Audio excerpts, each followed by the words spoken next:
টানা বৃষ্টি আর বঙ্গোপসাগরত সৃষ্ট গভীর নিম্নচাপের প্রভাবে চট্টগ্রামের আনোয়ারা উপজেলার জয়দণ্ডী ইউনিয়নের শঙ্খ নদীর ফারভাঙ্গি লোকালয়ের ঢুকের জোয়ারের পানি। এতে ইতিমধ্যে তলায় গিয়ে কৃষি জমির ফসল ও ওই এলাকার মৎস্যদের জোয়ারের পানি আরো বৃদ্ধি পেলে শত শত বছর পরে ডুবে যাবে আশঙ্কা করেন স্থানীয়। পশুও ঢুকছি, গতাহালিও ঢুকছি, আর বেরিবাদ দিয়ে একটা বস্তা দিয়ে কাজ করছি।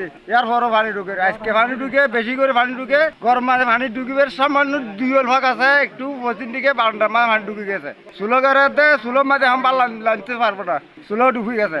6-7-8 পরিবার আছে। বুধবার তো বৃহস্পতিবার পর্যন্ত থামি থামি ভারী বৃষ্টিপাত, এছাড়া বঙ্গোপসাগর বৃদ্ধি পেয়ে জোয়ারের পানি ভাঙে গিয়ে এই শঙ্খ নদীর পানি ইউনিয়নের 2 নম্বর ওয়ার্ড এলাকার ভাঙা অংশ দিয়ে লোকালয়ে ঢোকা শুরু হয়েছে।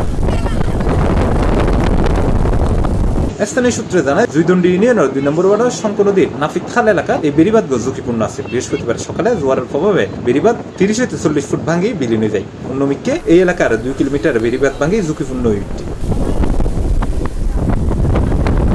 বর্তমানে জয়দণ্ডী ইউনিয়নের শঙ্খ নদী এলাকার 150 কোটি টাকা ব্যয়ে 2.4 কিলোমিটার বেড়িবাঁধ নির্মাণের হাত শুরু করেছে পানি উন্নয়ন বোর্ড। তবে ভাঙ্গন এলাকায় জিও ব্যাগ ফেলা হইলেও বেড়িবাঁধের হাত নগরণে পানির স্রোতে এই বেড়িবাঁধ ভাঙে যায়।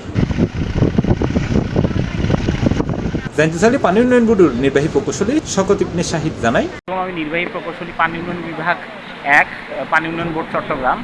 আমরা আজকে জয়দণ্ডীতে এসেছি মূলত বেড়িবাঁধের যে ব্রিজটা সেটা ভিজিট করার জন্য।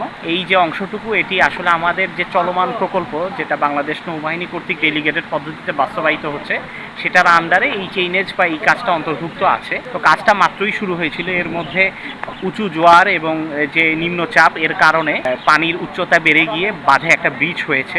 তো আমরা ভিজিট করে ইতিমধ্যে নৌবাহিনীর যে প্রকল্প পরিচালক মহোদয় আছে ওনাকেও জানিয়েছি, তারা ইমিডিয়েট স্টেপ নিচ্ছে এটাকে বন্ধ করার জন্য। জিও টিউব ইতিমধ্যে নৌবাহিনীর কর্তৃক নিয়োজিত যে ঠিকাদারি প্রতিষ্ঠান PDL তারা ইতিমধ্যে জিও টিউব নিয়ে আসছে এবং আমাদেরকে আশ্বস্ত করেছে খুব তাড়াতাড়ি জিও টিউব দিয়ে তারা এই বেড়িবাঁধের ব্রিজটা বন্ধ করে দিবে। এই ব্যাপারে আমরা নৌবাহিনীর সাথে সার্বক্ষণিক যোগাযোগ রাখছি এবং আমরা সরেজমিনে পরিদর্শন করে গেলাম।